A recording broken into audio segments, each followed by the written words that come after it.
doing nothing but play, and play. I seldom go to school, but nobody cares.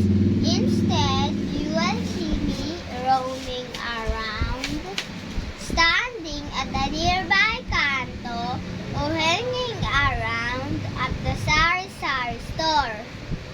One day, I asked my mother to teach me how to behave, to live, and appreciate all the beautiful things in life.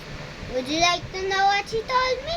She said, "Can't you see, I have to hurry up for my mahjong?" So I went to my father, but he told me, "Charles, I have to finish my overtime work.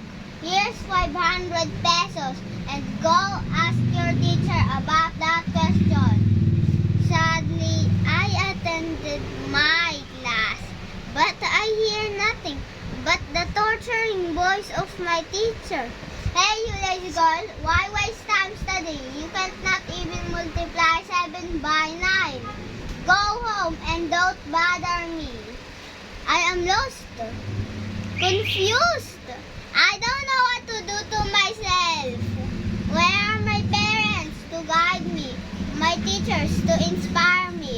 My friends when I play? I am lazy and irresponsible.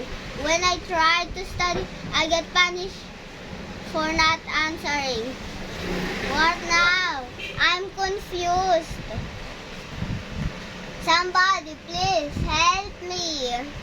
You said the world is beautiful. Why is it treating me this way?